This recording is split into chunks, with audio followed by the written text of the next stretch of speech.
Hey Madison, it's Dr. Scott. I have feedback for you on your second essay. In class on Monday, which is just a little bit from now, you're going to have time to revise your second essay, to kind of ask me questions and kind of get some clarification on any of the comments that I have in here.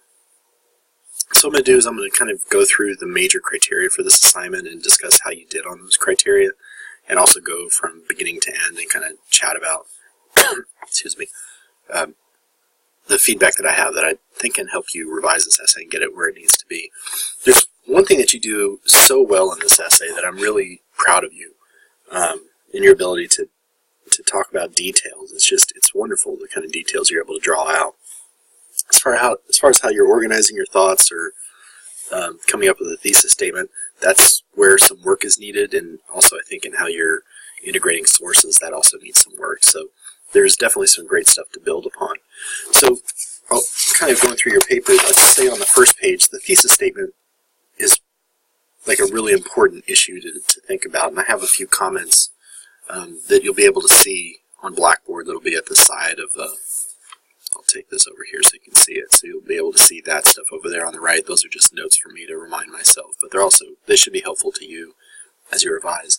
The thesis statement says, all right, more or less, and it kind of needs to get down to one sentence. It's kind of scattered over a few different sentences, but it's like this first mural, devastation. The second mural, we see its peak.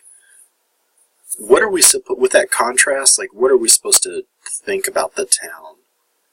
It wasn't quite sure to me. Like, pride was something that you mentioned earlier. So was hope and resiliency. That needs to be part of the thesis statement, because that's like a big message that you're trying to get across. So that's one part. So you need to have a claim there. Like the murals successfully get across the idea of hope and resiliency, or pride, or whatever. Hope and resiliency is pretty awesome. The thing that's missing that really needs to be in the revision is how. Like, how do these murals kind of get that hope and resiliency across? Now, you mentioned in your body paragraphs, you'll say things like colors, and you write about colors so effectively and do a really wonderful job with that. And then in other places, you seem to write about like visual details, like small details, and how they're getting across that idea. And it's kind of scattered throughout the writing.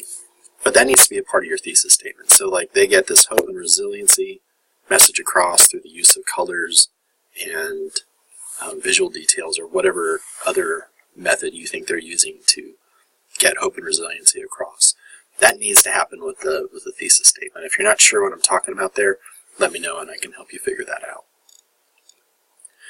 Organizing the paragraphs by murals is not going to be very effective, and it won't be helpful even for the third essay to write about, like, at the beginning of the speech, this person did this, because that puts the emphasis on the murals, it puts the emphasis on the speech, and really the emphasis should be on your ideas, it should be on your analysis. So I think using a paragraph to write about colors and how both murals are getting across that message of hope and resiliency through the colors that they use, like, that's awesome, that's wonderful. But just like talking about one mural and talking about everything in that paragraph that relates to that mural, and then talking about the other mural, like, you need to bring the two together, because the thesis statement is saying that both of them are doing it. So I think that's a big issue to kind of revise around, which might mean that you have two really solid, really large body paragraphs. I think that that's okay. There might be ways to break that down a little bit more. But the color thing you have down cold, and I think that you're going to be able to do that pretty easily. The second one, it wasn't clear to me exactly what that was, whether it was talking about small details or like small visual details. It wasn't too clear to me.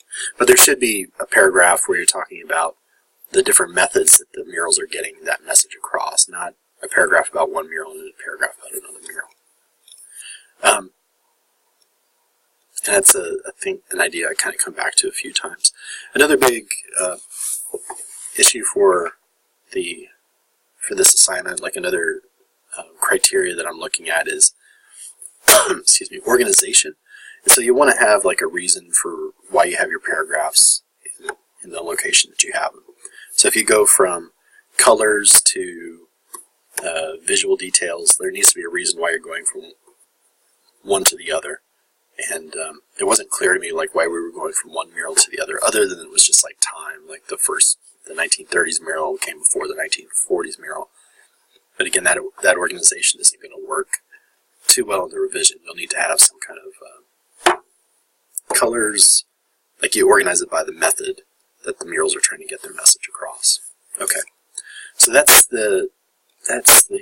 and there's some really great thinking that you have in these two paragraphs.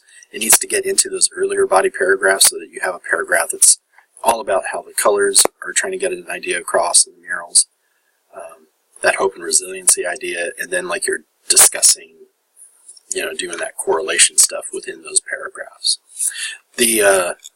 There's not a works cited page. I don't know what sources you're using, so integrating sources was another important criteria for this assignment, and I'm not seeing it just yet. You're not telling us who you're using and not kind of setting up your quotes or just yet, so that needs to get revised as well. So if you have any questions, let me know. There's going to be time in class. Let's talk grade here for just a little bit. Okay, so we're talking grade. Let me move this thing over here. Sorry, I had to change the screen on you. So thesis statement, I didn't think it was close just yet because like you're making a very clear claim throughout the essay, but you don't really have a statement that kind of brings it all together just yet. Like you'll have hope and resiliency in one sentence. Somewhere else, like later in the paper, you're talking about colors and things like that. Like there needs to be a sentence that kind of brings those ideas together. Supporting details, you knocked that out of the park, and I'm really proud of your work there. So I gave you satisfactory for that because the details that you have, they're kind of supporting an idea. You haven't clarified what that idea is, but I think you've got some pretty solid details. Organization, it's not there just yet. And then source integration, again, we don't know where the sources are coming from. And then you've got visuals in there. They need captions, but there also needs to be a list of works cited that kind of says these are the sources that I used for this assignment. All right, so this essay has a ways to go, but you're able to do things like you're analyzing. It's just kind of organizing that analysis and kind of streamlining it so it's focusing on your ideas and not necessarily here's a mural, here's another mural. So proud of the start that you have here. There'll be time in class today and also a little bit on Wednesday for you to ask me questions about this. Your revision is due a week from today, and that's October 23rd. All right, that's it for now, Madison. Thanks so much.